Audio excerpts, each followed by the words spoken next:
boa tarde, caríssimos colegas aqui de filosofia. Meu nome é Marconi, professor do Centro de Mídias, e estarei junto com a Maria Fernanda hoje, trabalhando com vocês um assunto muito interessante da nossa filosofia aí, que é o pensamento e a linguagem, né? Sejam todos bem-vindos, professores, alunos, familiares, profissionais da Secretaria da Educação que nos acompanham. É um prazer ter vocês aqui conosco, a gente poder fazer essa dobradinha, que é um bom tempo, a gente não fazia também, e de modo especial com os alunos do terceiro ano, né? Já está acabando, né? Pensando no Enem, no trabalho, em vestibulares, então é um prazer contribuir com vocês aí nessa reta final do percurso escolar.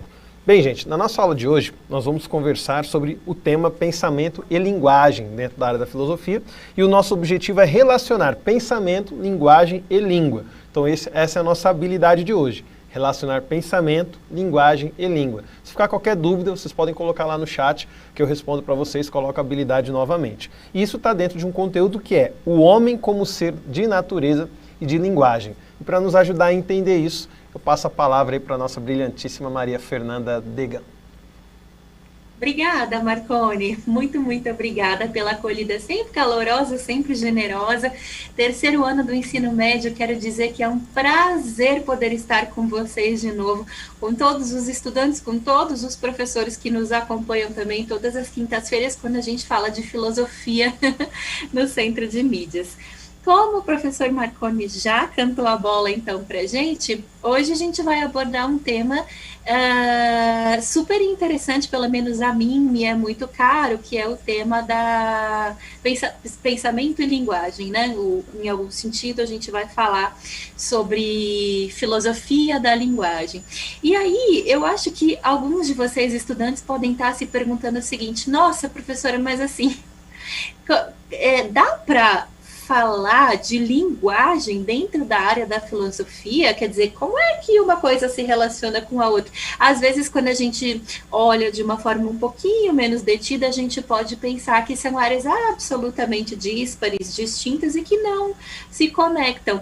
Hoje a gente vai tentar, então, pensar um pouquinho como é que a gente pode conectar linguagem e filosofia, ou talvez um pouquinho pensar linguagem através, né, de um olhar filosófico, né?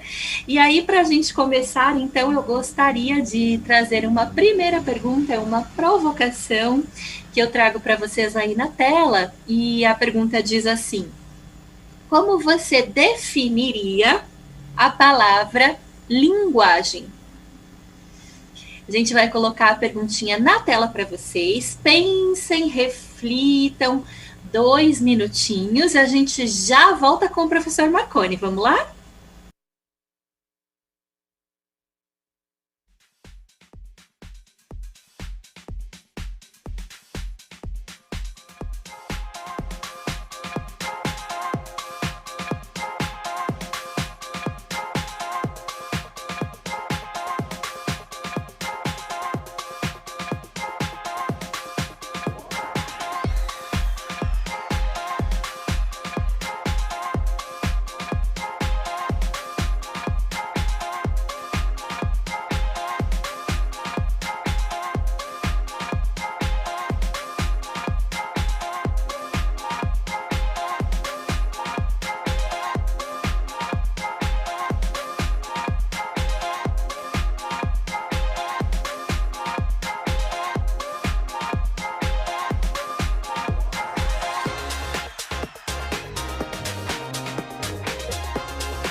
Vamos lá, gente, agradecendo aqui a interação de vocês. Nós tivemos aqui várias colocações, eu quero destacar as colocações dos alunos do professor Jefferson, que trouxeram 2 apontamentos. Primeiro, a linguagem é expressar sentimentos, né, emoções, e também a linguagem é a prática da comunicação. A professora Miriam já trouxe a ideia de linguagem como qualquer forma de expressão, e o professor Edson colocou a ideia do comunicar um pensamento. Isso é a linguagem, a comunicação do pensamento. Agora, a professora Sebastiana trouxe uma questão aqui sensacional. A gente sabe que tem pensadores que trabalham essa ideia, que a linguagem é o que me torna eu. Isso é a linguagem, o que me torna eu. Um outro professor, que eu vou pedir desculpas porque eu não consigo identificar aqui pelo login qual que é o nome correto, ele trouxe a ideia de linguagem como um conjunto de códigos que permite a comunicação. E, por fim, a professora Adriana, que trouxe a ideia de linguagem como a materialização do pensamento. E antes de passar a palavra para a Fê, só reforçando que você, professor, se possível, quando você transmitir para a gente a mensagem do seu aluno, colocar o nome da escola, o nome do aluno, para que a gente possa prestigiar esse aluno aqui nas nossas aulas. Fê, é contigo. Legal, Marconi, muito obrigada a todos os estudantes que trouxeram respostas, aos professores, né, que trouxeram as respostas dos estudantes para a gente, que é o nosso subsídio, né, o nosso material. E é interessante, né, gente, porque assim, essa pergunta que eu coloquei para vocês e que cada um respondeu aí a sua maneira, né, alguns pensando de um ponto de vista mais individual, aquilo que me torna quem eu sou, outros pensando de um ponto de vista mais generalista, mais coletivo, né, mas é interessante porque, sabe, essa pergunta, o que é linguagem, ela é uma pergunta bastante fundamental, no sentido assim, da gente pensar quem a gente é, inclusive enquanto seres humanos, porque a linguagem, em um grau muito alto, a linguagem também nos define, né, enquanto seres humanos. E então essa pergunta, o que é linguagem, sempre incomodou muitos filósofos, né, no decorrer da história da filosofia. Há um tal ponto, gente, que a gente tem hoje, né, toda uma área, todo um braço, né, digamos assim, muito, muito importante, muito relevante dentro da filosofia, que é a chamada filosofia da linguagem. E para além desta questão precípua, primeira, né, primordial, que é precisamente esta, o que é filosofia, estes filósofos representantes do que hoje nós designamos como filosofia da linguagem, eles se perguntaram outras coisas também, como vai aí na tela para vocês, né? Então, perguntas do tipo: como nós usamos a linguagem, né? Para que ela serve? O que é o significado das partes, né, das palavras que compõem as frases? Ou ainda, o que é significado? Né? Que é ainda uma pergunta anterior a essa, né? O que é o significado? O que significa dizer que algo significa algo, né? O que significa a própria pergunta a respeito do significado, não é? Ou então, como é que a linguagem se relaciona com o mundo? Como é que eu me relaciono com os outros indivíduos a partir da linguagem? Não é? Que tipo de relação é essa que se estabelece a partir da linguagem, não é?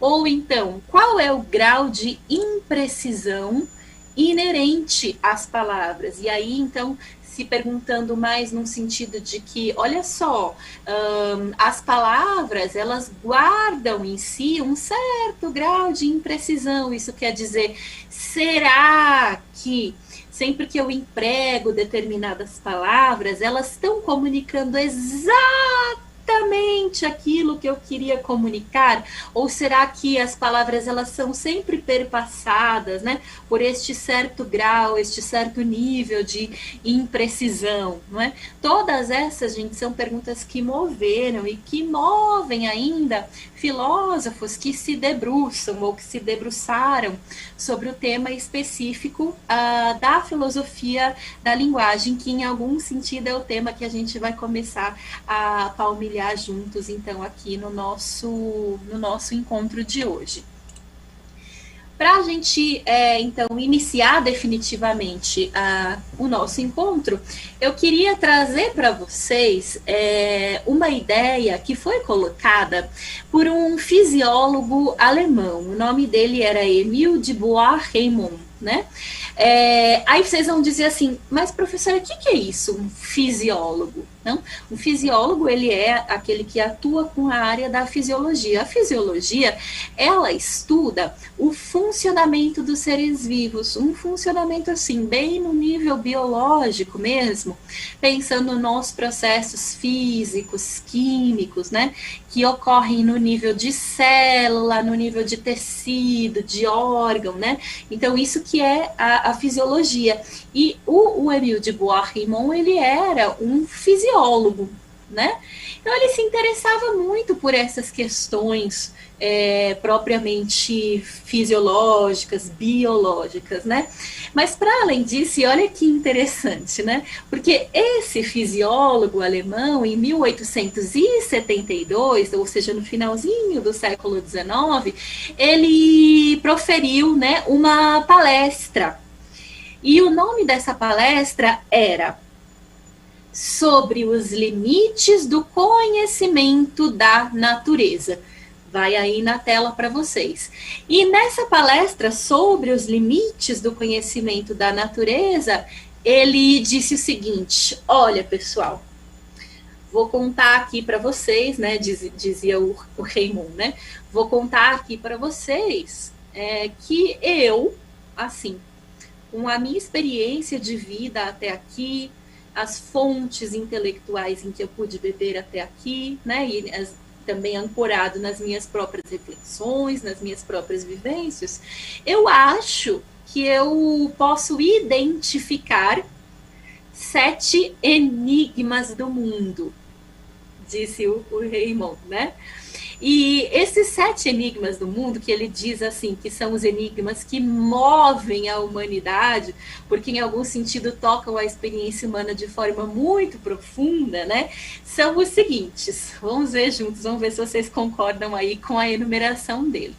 Ele falou assim: primeiro enigma do mundo é a origem da matéria e da vida. Origem da vida, porque a gente está aqui, porque existe algo em vez de não existir nada, né? Enfim. A origem do movimento, porque a gente se move ao invés de ficar perenemente parados, né?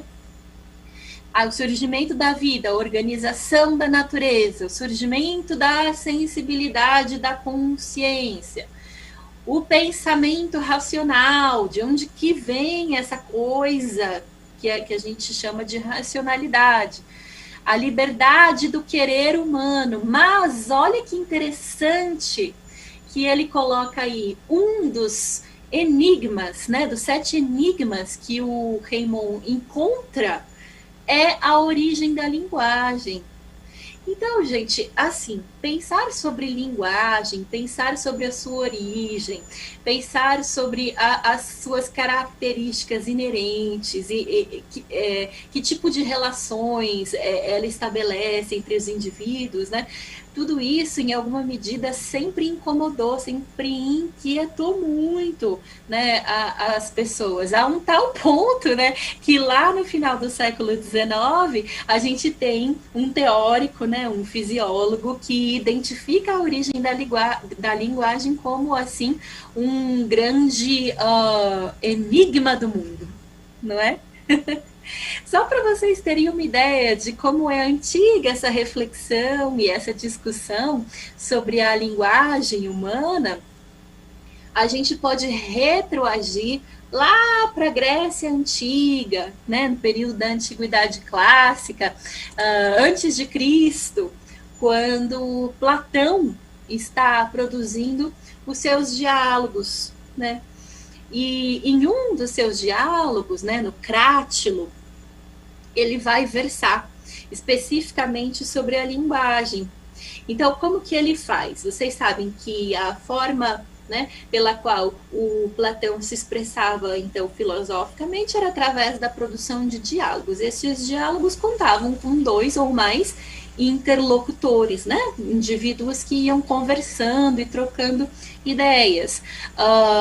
Neste diálogo específico, que eu trouxe para vocês um trechinho curtinho, que vai na tela para vocês, uma conversa entre o Sócrates e o Hermógenes. E aí, o Sócrates, feito personagem do diálogo aqui por Platão, ele fala assim para o Hermógenes, né, na obra Crátilo. Ele fala assim: responde-me apenas ao seguinte: saberá explicar-me por que o fogo tem esse nome? Então, quer dizer, ele está perguntando assim: ô Hermógenes, vem cá, por que fogo chama fogo? Ele poderia estar perguntando assim: ô Hermógenes, por que água chama água? Por que céu chama céu? Ou por que é que as coisas do mundo chamam essas coisas e não outras coisas? Né? É isso que...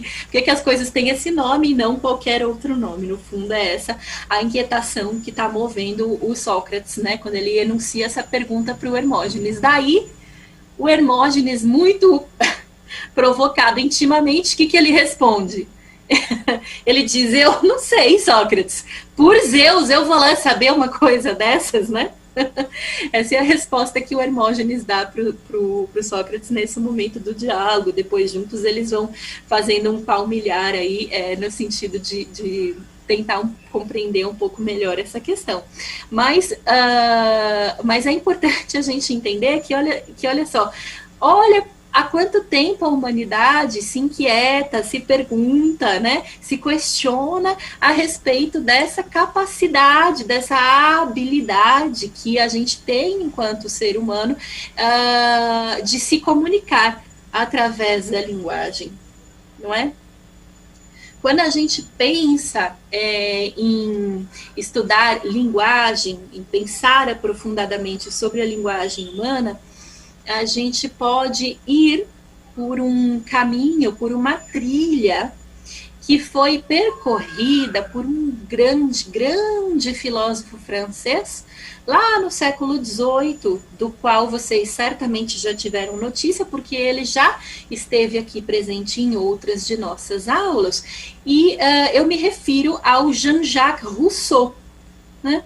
O Rousseau, ele nasce no início do século XVIII, ele morre no final do XVIII, e ele deixa algumas obras que até hoje são objeto de estudo e de análise, como o discurso sobre a origem e o fundamento da desigualdade entre os homens, Contrato Social, Emílio, ou da Educação.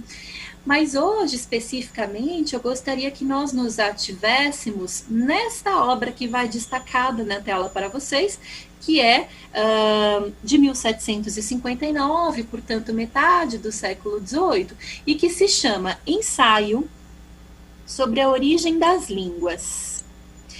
No ensaio sobre a origem das línguas, o Rousseau vai começar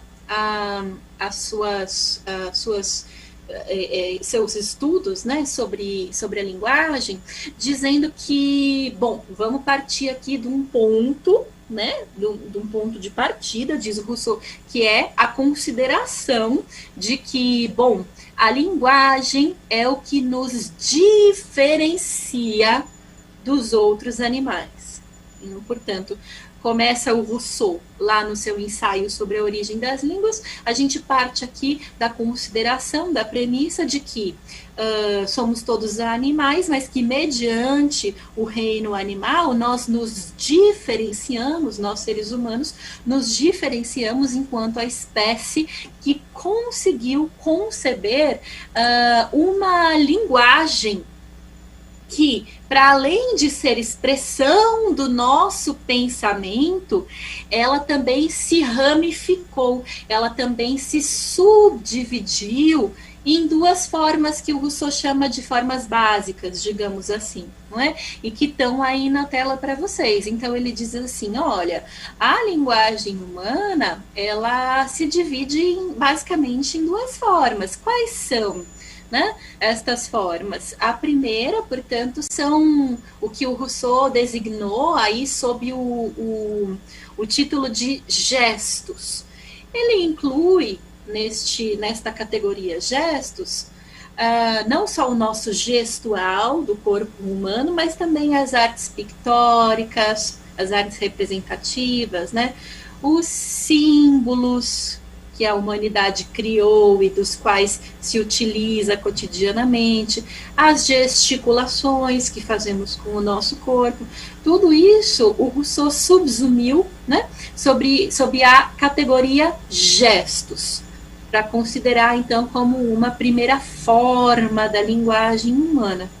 E uma segunda forma da linguagem humana que o Rousseau identifica é a que ele designa como articulação de diferentes sons. Então, a nossa voz, né? Então, a nossa voz, ela pode produzir sons inarticulados, gritos, grunhidos, né? Barulhos que, assim, não não criam nenhum efeito de sentido. No entanto, nós fomos para muito além disso, porque a gente conseguiu, enquanto, assim, no decorrer da história da humanidade, a gente conseguiu conceber tal forma de se comunicar em que a gente articula os diferentes sons que a nossa garganta é capaz de produzir, né? O nosso aparelho fonador é capaz de produzir sob a forma da nossa voz e dar significado, dar sentido, né, para esses sons que a gente produz através da articulação deles,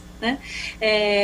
Esse passo, né, que a gente deu, ele não foi dado assim casualmente, nem aleatoriamente, nem de forma muito rápida, né? Mas ele se deu através do que a gente costuma chamar de convenção. Então, a linguagem, para o Rousseau e para outros estudiosos da linguagem também, ela é uma convenção. E o que é uma convenção? É algo que é estabelecido pelo ser humano, né? Dado como certo, dado como, de alguma maneira, fixo, né? Uma convenção, quer dizer, não é algo que, assim, a natureza determinou que seja daquela forma, mas quem determinou foi o próprio gênero humano. Então, a linguagem em Rousseau, ela ocupa este papel de convenção, ela foi criada, concebida, e ela é mantida pela própria ação humana, né? A linguagem, então, para o Rousseau, ela tem também esse papel de expressar os sentimentos humanos, né? Para além de expressar a racionalidade humana, ela expressa também, tem a capacidade de expressar também os sentimentos humanos. E falando em sentimentos humanos, um lugar privilegiado com o qual a gente pode entrar em contato com eles, né, é através das artes, né? Então, aqui eu gostaria de convidá-los a conhecer comigo duas obras. Vejam, a gente vai analisar obras de arte, né, artes plásticas, que seriam consideradas pelo Rousseau lá naquela primeira categoria de linguagem humana, a linguagem dos gestos, né? Então, aqui a gente tem uma primeira obra que foi feita por um pintor francês. Ele foi, gente, o Gustave Doré. Ele foi, assim, um dos pintores mais produtivos de meados do século XIX, lá na França. E ele tem essa obra que ele intitula A Confusão de Línguas, em uma menção, né, em uma referência muito nítida, muito clara à história que a gente conhece, a história bíblica, da Torre de Babel. Lá no fundo do quadro a gente consegue visualizar algo semelhante, portanto, a uma torre. Aqui no primeiro plano, né, dessa pintura, a gente vê pessoas que parecem, assim, estar bastante desorganizadas, talvez até agindo de uma forma hostil, como não estivessem mesmo assim se compreendendo num nível mais básico, rudimentar mesmo de comunicação, né? Aí, já que a gente menciona a Torre de Babel, a gente pode então começar a ver agora a segunda obra que eu trouxe para a gente ver, que é a do Peter Bruegel, né? Peter Bruegel, que foi um pintor belga, né? Nascido na Bélgica, e lá no século XVI, vejam só, ele estava produzindo esta obra. E aí ele intitula esta obra literalmente, né? Portanto, então, em uma referência assim bem direta, né? A história bíblica da Torre de Babel. A Torre de Babel, para quem não está lembrado, é aquela história, né? Que diz que a humanidade é castigada, né, a partir então desta impossibilidade de uma compreensão imediata na relação entre os seres humanos. Então, a compreensão seria mediada, né, mediatizada por diferentes línguas. E então, quer dizer, se eu domino uma determinada língua e o outro indivíduo próximo a mim não domina esta mesma língua, este mesmo código, a nossa compreensão ela fica bastante prejudicada. Isso dá origem, né, a guerras, isso dá origem a conflitos, né, justamente pelo fato de que a comunicação humana, ou antes, a compreensão, né, da comunicação humana, ela fica submetida a que as pessoas compartilhem uma língua, um idioma ou um código em comum, né? E se vocês observarem aí na obra do Peter Bruegel, vocês vão ver que ele retrata a Torre de Babel de uma forma bem interessante. Primeiro que, vejam só, a Torre de Babel, ela por si já é uma confusão. Vamos lembrar lá do quadro do Gustave Doré, a confusão de línguas. Olha, a própria Torre de Babel, ela já é uma confusão, do jeito que o Peter Bruegel a representa. Vejam a quantidade de portas, né? Inúmeras portas, como se ele estivesse querendo dizer para a gente inúmeras línguas, não é? E assim, você não sabe por onde que entra, por onde que sai, aonde que sobe, aonde que desce, você não sabe muito bem.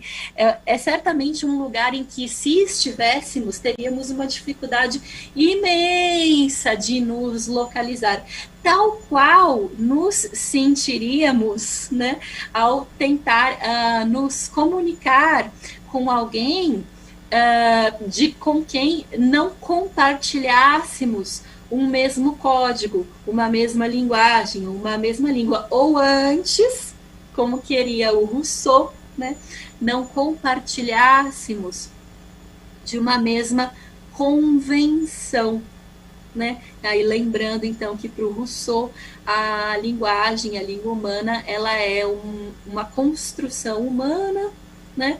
E não é uma construção qualquer, ela é uma convenção, né? Ela é criada, ela é estabelecida e ela é mantida pela própria ação humana, né? Então, quando Gustave Doré e o Peter Bruegel trazem para a gente essas obras que o Rousseau chamaria de gestos, né? Eles estão contando um pouquinho para a gente desta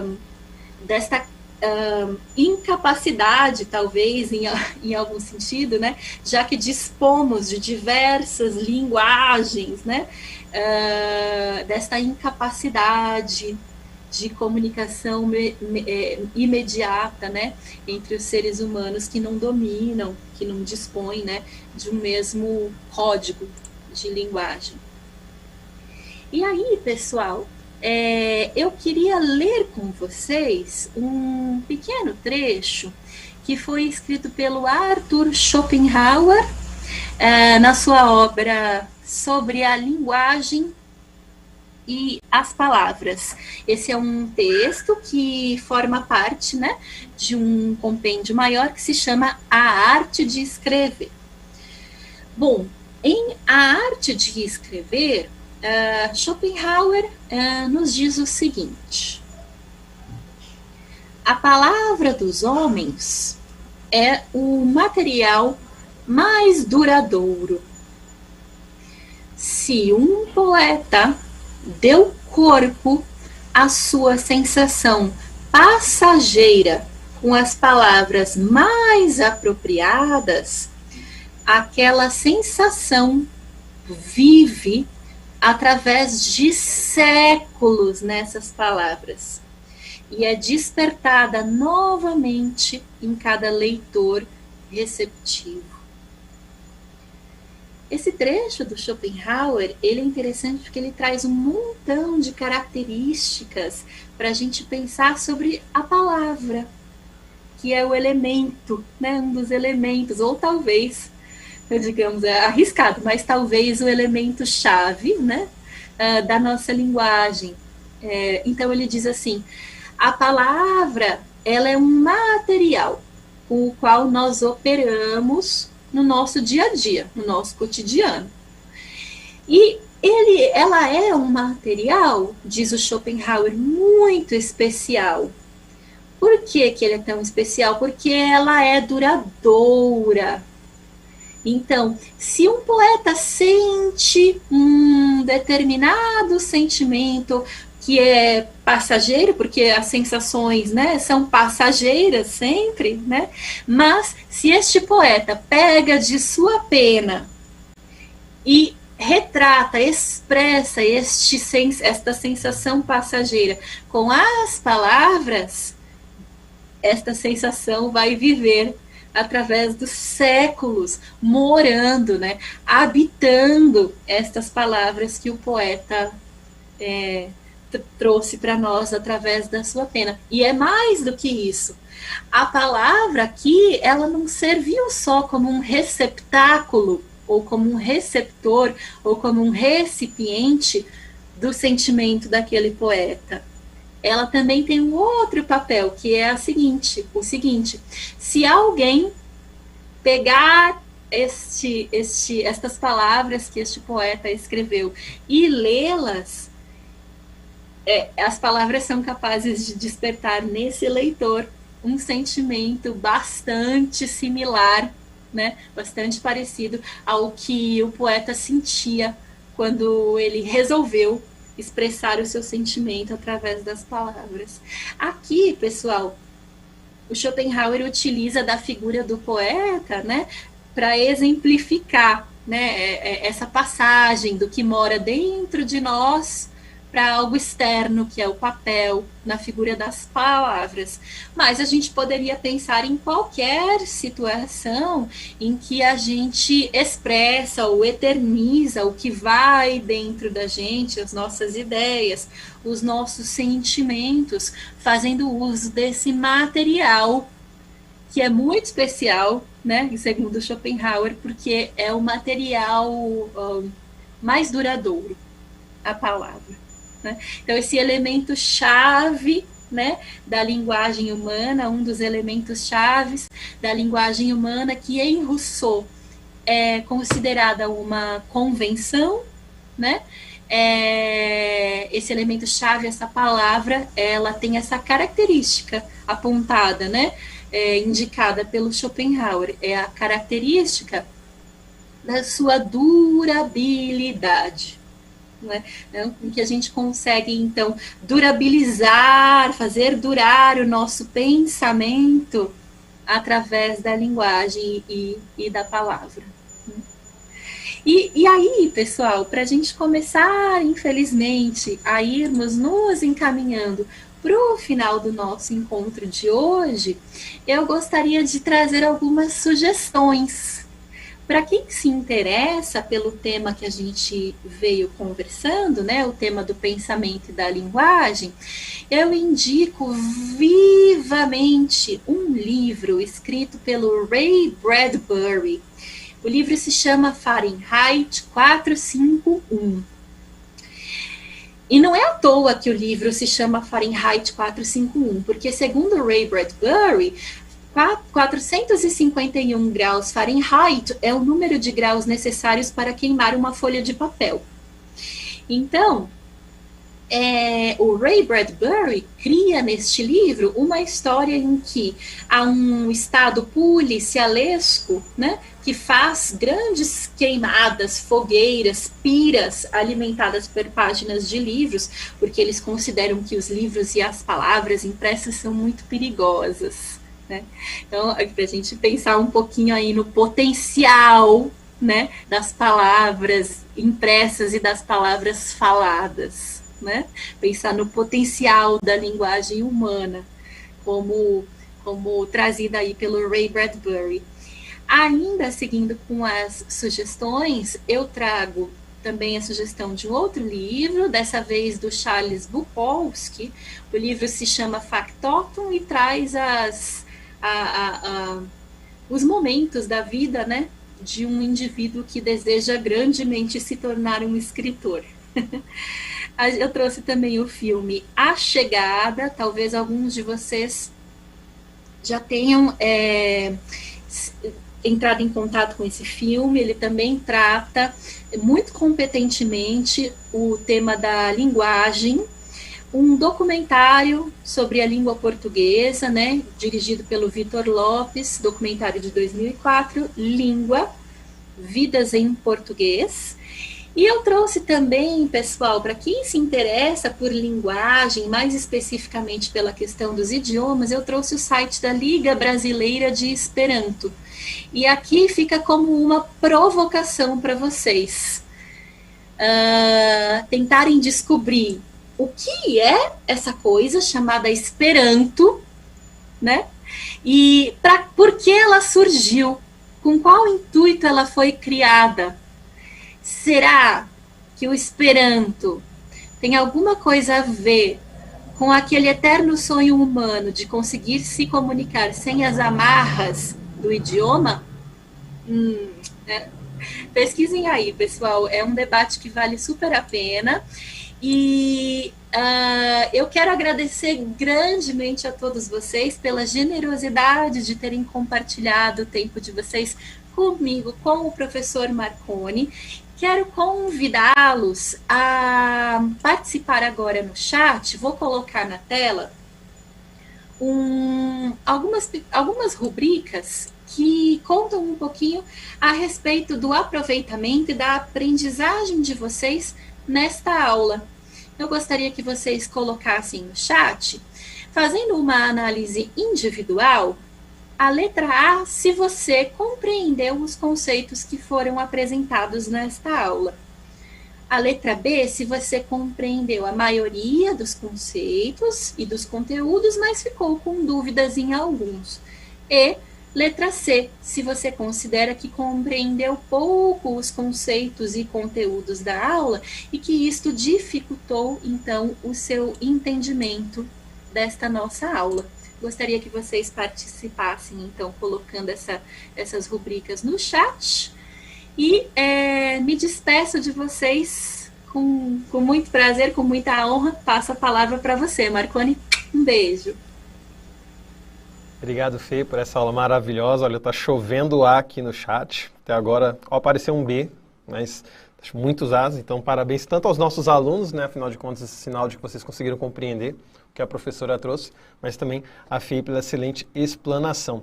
Eu quero trazer um comentário aqui que o professor fez, achei muito interessante. O professor Paulo Roberto, ele dizia o seguinte: o pensamento ele é limitado pela linguagem. Há experiências vivenciáveis, mas impronunciáveis, dependendo do cabedal linguístico que dispomos. E a partir desse comentário do professor Paulo, é importante a gente lembrar que nós estamos numa aula de revisão. E como uma aula de revisão, a gente pode puxar vários fios aí para que você, na sala de aula, virtual ou física com seu aluno, possa explorar, possa desdobrar esse assunto da linguagem. Quando a Fernanda dava aula, eu me lembrava, por exemplo, de um episódio, um trecho muito curto de uma série que eu acredito que todos nós assistimos em algum momento, faz parte da nossa geração, que é Chaves. E tem um episódio onde ele apresenta um desenho para o professor Girafales, e quando o professor pergunta o que é aquilo, e o Chaves fala, é uma chinforínfola. né? E naquele momento a gente tem um evento de filosofia da linguagem, né? Dando nome para algo que não existe, né? E aí a gente sabe que existia essa discussão já lá na Idade Média, com a querela dos universais, né? Dar o nome gera existência, né? Então são algumas questões que a gente pode levantar. E para você, aluno, eu quero também destacar a importância da gente entender que a linguagem, ela não apenas dá sentido à vida, mas ela ajuda a gente a viver a vida de uma maneira melhor. A gente sabe que a linguagem tem pontos de interrogação, tem pontos finais, tem reticências. E se a gente aprender a aplicar essas regrinhas da gramática na nossa vida, saber a hora de perguntar, saber a hora de colocar um ponto final em algumas questões e reticências em outras, a gente vai ter uma vida melhor também. Me despeço de todos os professores, de todos os alunos, e a gente se encontra aqui na nossa próxima semana. Não se esqueçam de avaliar a nossa aula. Um abraço.